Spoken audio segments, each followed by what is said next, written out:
पाकिस्तान के अंदर माफियाज किस तरह काम करते हैं और कितने ताकतवर हैं, ये माफियाज सिर्फ सियासत के अंदर ही मौजूद नहीं है, सोशल मीडिया पर मौजूद नहीं है, ये माफियाज हर जगह पर हैं। इसका अंदाज़ा आपको हो जाएगा अगर आप ये रिमार्क्स देखें जो चीफ जस्टिस काजी फायज़ ईसा ने एक केस को सुनते हुए दिए।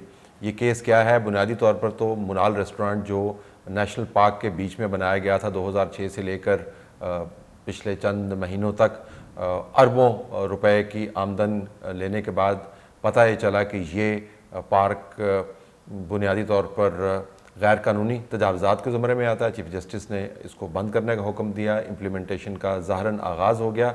लेकिन साथ साथ जो मुनाल के ओनर हैं, पता ये चला कि वो भाई हैं कैबिनेट सेक्रेटरी की। कैबिनेट सेक्रेटरी की अगर आप पोस्ट देखें तो आप समझे कि काबीना के अंदर जो भी काम होता है वो कैबिनेट सेक्रेटरी ही करवाता है, उसके पास एजेंडा मौजूद होता है। इनॉर्मसली इन्फ्लुएंशियल सेक्रेटरीज में से एक सेक्रेटरी हैं, एस्टेब्लिशमेंट सेक्रेटरी एक है, कैबिनेट सेक्रेटरी दूसरे हैं।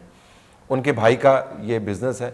किसी ब्यूरोक्रेट के या किसी जर्नैल के या जर्नलिस्ट के भाई का बिज़नेस करना या फैमिली का बिज़नेस करना कोई मायूब बात नहीं है।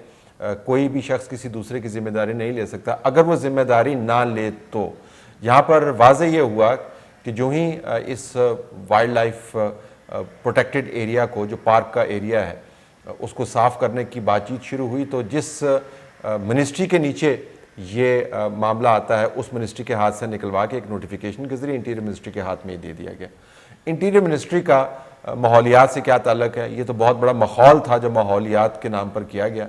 ये नोटिफिकेशन जारी करने के बाद जो मैनेजमेंट है उसको भी तब्दील किया गया और जो इंडिपेंडेंट माइंडेड बोर्ड के सरबराह थे उनको हटा दिया गया और ब्यूरोक्रेट्स ने मामला अपने हाथ में ले लिया। उसके ऊपर हाहाकार मची, कंटेम्प्ट की प्रोसीडिंग्स शुरू हुई क्योंकि एक दरख्वास्त दी गई थी कि आपने जो ऑर्डर किया है मुनाल की बंदिश के लिए, मुनाल की बंदिश करते करते पूरे का पूरा पार्क जो है वो इंटीरियर मिनिस्ट्री को दे दिया गया बजरिया एक नोटिफिकेशन। तो आज चीफ जस्टिस साहब ने रिमार्क्स दिए हैं, उन्होंने काबीना के सेक्रेटरी को बुलवाया, काबीना के सेक्रेटरी से पूछा कि नोटिफिकेशन किसने जारी किया था। तो काबीना के सेक्रेटरी का ये बयान आपके सामने जो रिपोर्ट हुआ है, मैं सिर्फ आपके सामने वो रख रहा हूँ जो रिपोर्ट हुआ। उन्होंने कहा जी मुझे नहीं पता, ये सेक्रेटरी कैबिनेट कह रहा है मुझे नहीं पता, ये तो प्राइम मिनिस्टर ने जारी किया है। यानी तमाम का तमाम मामला जो है वज़ीर आज़म पर छोड़ दिया, जिसके ऊपर चीफ जस्टिस ने रिपोर्टेडली रिमार्क दिया कि आपने वज़ीर आज़म को बस के नीचे फेंक दिया।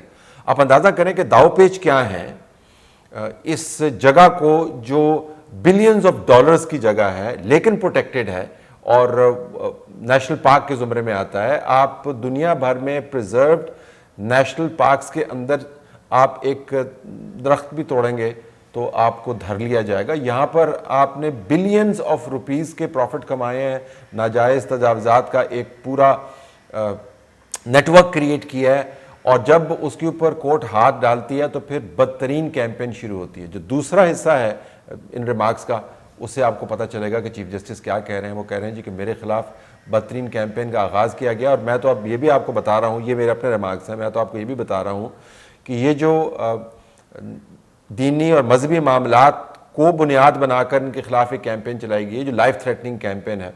और उसके बाद पाकिस्तान भर में जो बिलखसूस वीलॉगर्स और ट्रोल्स के ज़रिए चीफ जस्टिस को बिलखसूस दोबारा से टारगेट किया गया है, इसके पीछे भी बहुत बड़ा पैसा इन्वॉल्व है। पर बिलियंस ऑफ डॉलर्स का खेल है, बिलियंस ऑफ रुपीज़ का आपको प्रॉफिट आ रहा है। वहाँ पर आपने हाउसिंग सोसाइटी का इजरा कर दिया है, उसके जो प्रमोशनल बैनर्स हैं वो हर तरफ जारी हो गया। ये वाइल्ड लाइफ के अंदर, पार्क के अंदर जिसको खाली कराने की कोशिश की जा रही है उसके अंदर ये सब कुछ हो रहा है। तो थोड़ा सा पैसा आप किसी को दे देंगे तो वो इसके ऊपर एक स्टैंड ले लेगा। पूरी विशस कैंपेन है। तो जस्टिस काजी फायज़ ईसा, और ये वो चीफ जस्टिस है जिसकी फैमिली अपनी ज़मीन कायद-ए-आज़म की जो मशहूर ज़माना ज़ियारत की एक रिजॉर्ट है जहाँ पर उन्होंने अपने आखिरी अयाम गुजारे और वो नेशनल हेरिटेज का हिस्सा है, उसके बराबर में लैंड जो है वो डोनेट किए हैं उन्होंने 14 अगस्त के हवाले से। ये लोग अपनी लैंड्स डोनेट कर रहे हैं और उनके खिलाफ कैंपेन्स कौन चला रहे हैं? वो लोग जिन्होंने पाकिस्तान की ज़मीन पर कब्जा किया हुआ है। इससे आपको अंदाज़ा होगा कि आप कैसे गंगा को उल्टा बहा सकते हैं। जस्टिस काजी फायज़ ईसा का रिकॉर्ड आपको बताता है कि हर मामले के ऊपर जब उन्होंने स्टैंड लिया तो उस स्टैंड की उनको भारी कीमत चुकानी पड़ी। जो दहशतगर्दी का वाक़या हुआ था कोयटा के अंदर, जिसके अंदर कोयटा बार के और दूसरे अफराद शहीद हुए, उसके ऊपर जो रिपोर्ट मुरतब की उसकी वजह से जस्टिस काजी फायज़ ईसा के ऊपर अजाब आया। फिर फैज़ाबाद धरने के ऊपर रिपोर्ट मुरतब की, उसकी वजह से अजाब आया, सारी फैमिली को बीच में घसीटा गया। और अब इस बड़े मामले को उठाते हुए आप देख रहे हैं कि कितनी खौफनाक कैंपेन चल रही है। और जो पॉलिटिकल कैंपेन है, क्योंकि बैक एंड के ऊपर ये सारे एक दूसरे के साथ जुड़े हुए हैं। आधा नेशनल पार्क जो है वो इस्लामाबाद की टेरिटरी में है और आधा जो है वो केपी की टेरिटरी में। तो आपको अंदाज़ा होगा कि जब चीफ जस्टिस काजी फायज ईसा को टारगेट किया जाता है, जो 8-10 सहाफ़ी हैं, वो रोज़ाना बैठ के ये प्लान बनाते हैं कि इनको कैसे रन डाउन किया जाए, पॉलिटिशियंस कैसे इनको रन डाउन करने की कोशिश करते हैं, सोशल मीडिया पर क्या कैंपेन्स चलती हैं। इससे आपको अंदाज़ा होगा कि इनके फैसलों की ये तमाम नताइज हैं। और दोबारा से दोहराता चलूँ, ये वो फैमिली है जो अपनी लैंड डोनेट कर रही है, हुकूमत पाकिस्तान को दे रही है, बानी पाकिस्तान की तकरीम करते हुए उस फैमिली के एक रिप्रेजेंटेटिव जब वो नाजायज़ तजावज़ात के ऊपर हाथ डालते हैं तो उनके खिलाफ क्या कैंपेन चलती है। ये माफिया का रूल है। इसके अंदर बैक एंड पे सारे आपस में मिले हुए हैं। जस्टिस काजी फायज ईसा अगर इन माफियाज का हिस्सा होते तो उन तमाम जजेस की तरह जो चुप करके रिटायर होके घरों में बैठे हुए हैं और दांत न कोस रहे होंगे कि हाँ इसको बड़ा शौक था ना माफियाज के ऊपर हाथ डालने का, तो अब भुगते और इस कैंपेन का हिस्सा भी हैं, उन जैसी ज़िंदगी गुजार रहे होते। लेकिन इस मुल्क में जब कोई स्टैंड लेना चाहे किसी भी असूल के मामले के ऊपर तो उसके साथ ऐसा ही होता है। ये बहरहाल एक बहुत बड़ा स्कैंडल है।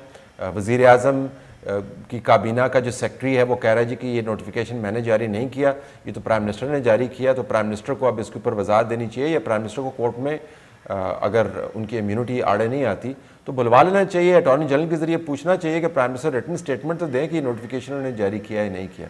लेकिन मामला नोटिफिकेशन या काबीना सेक्रेटरी का नहीं है। मामला सिर्फ ये है कि अगर आप माफिया का हिस्सा बन जाएं तो सत्ते खैर हैं, अगर आप उनको टेक ऑन करें तो फिर हर कोई आपके खिलाफ तलवार और खंजर लेकर नबर्द आजमा हो जाता है, डिप्लॉय हो जाता है और आपके खून की तलब करता है, और यही हो रहा है।